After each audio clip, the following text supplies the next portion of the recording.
Disclaimer. This is a work of fiction, though inspired by true stories and common experiences in assisted and memory care settings. All characters, events, and places are entirely fictional. The Gellis Living Chronicles. Book 1, The Fog in the Hallways. Chapter 1, Arrival. The day Diana Marquez arrived at Gellis Living, the sky was a soft watercolor of blues and golds. She stepped through the sliding doors with a cane in one hand and a tote bag full of crossword puzzles in the other. She was 78, sharp as a tack, and determined to stay that way. The lobby smelled of lavender and lemon polish. A fountain bubbled cheerfully in the corner. Everything looked peaceful. Almost too peaceful. And then she met Fred. Fred, the director of Gellis Living, had the kind of smile that could win awards. His handshake was warm, his voice smooth, his posture perfect. He looked like the kind of man who would personally deliver cookies to residents on their birthdays. But Diana noticed something else. A flicker in his eyes. A calculation behind the charm. She tucked that observation away. She had always trusted her instincts. Chapter 2. The routine begins. Diana settled into assisted living quickly. Her caregiver, Maribel, was kind but rushed. Her neighbor, June, was a retired librarian who knitted scarves long enough to wrap around the building twice. Every morning, a nurse handed Diana her medications. They were the correct ones. She checked. But the dosages were high, and the nurses often gave them out with a casual, "Here you go, sweetheart," as if they were handing out mints. Within days, Diana felt a gentle fog settling over her thoughts. Not frightening, just soft. Too soft. She mentioned it to Maribel. "Oh, that's normal," Maribel said.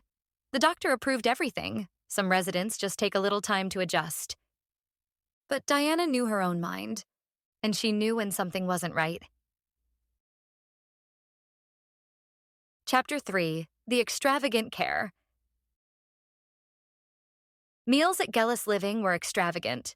Rich sauces, buttery pastries, desserts that looked like they belonged in a magazine. It felt indulgent. It felt comforting. It felt suspicious.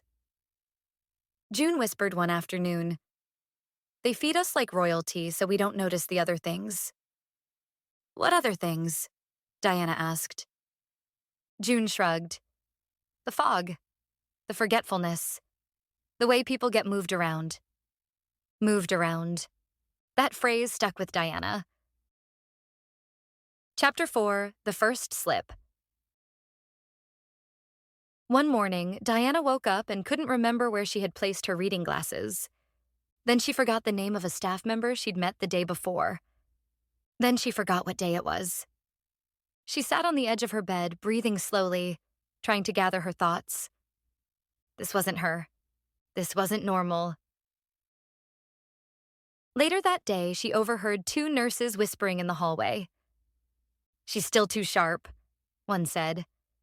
"Fred wants her moved to memory care soon," the other replied. "Then increase the evening dose." Diana's heart pounded. She tried to stand, but her limbs felt heavy, like they were filled with wet sand. Chapter 5, Memory Care. The next morning, Diana was told she would be transitioning to the memory care wing. She didn't remember agreeing to it. The memory care unit was different. Dimmer lights, narrower hallways, locked doors. Residents wandered aimlessly, some humming, some muttering, some staring into space. A man named Arthur, once a professor, now spent his days trying to open imaginary books. A former dancer named Lila twirled slowly in circles, her eyes distant. Diana felt herself slipping, thoughts blurring, memories fading like ink left in the sun. But she wasn't gone. Not yet. Chapter 6. Fred's Visits. Fred visited the memory care unit every morning, clipboard in hand, smile perfectly polished. He knelt beside residents, spoke softly, patted shoulders. To an outsider, he looked like a saint. But Diana watched him closely. She saw the way his smile faded when he turned away. She saw the way staff stiffened when he approached.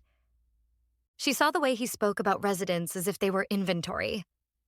One afternoon, she overheard him speaking to a new employee. "Confusion is manageable," he said. "Anxiety is not. Higher doses keep things calm." The employee nodded nervously. Fred didn't. Chapter 7. The Plan. Diana knew she had to act before her mind slipped further. She began spacing out her medication times, taking them with more food, drinking extra water. She wasn't refusing anything, just being cautious.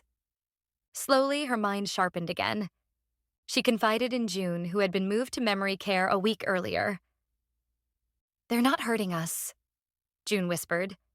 "They're just careless, too confident, too busy." "And Fred?" Diana asked. June sighed. "Fred thinks he's helping. That's the problem." Together, they formed a plan. They would observe. They would listen. They would gather clues. And when the time was right, they would confront Fred. Chapter 8. The Night of the Storm. A storm rolled in one night, thunder shaking the windows. The power flickered. The alarms beeped. Staff rushed through the halls, trying to keep order. It was the perfect moment. Mirabelle unlocked Diana's door. June slipped out behind her. Arthur wandered into the hallway, confused but determined to follow.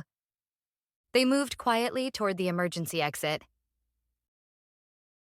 But as they reached the final hallway, a figure stepped out of the shadows. Fred. His smile was gone. "I'm disappointed," he said softly. "You were one of my favorites, Diana." Lightning flashed, illuminating his face. Calm, composed, unreadable. Diana felt June's hand tighten around hers. The fog lifts or thickens. The storm roared. The lights went out. A scream echoed. No one could tell whose. Footsteps pounded. Doors slammed. And in the darkness of Gellis Living, the truth remained tangled in shadows. When the lights flickered back on, Fred was gone. The hallway was empty, and Diana stood there, breathless, clutching June's hand. She didn't know what would happen next. She didn't know what Fred would do. She didn't know how deep the fog truly went. But she knew one thing. She wasn't done fighting. Not by a long shot. If you like this video and would like to see what happened to Diana in Gellis Living, subscribe now and follow for episode 2.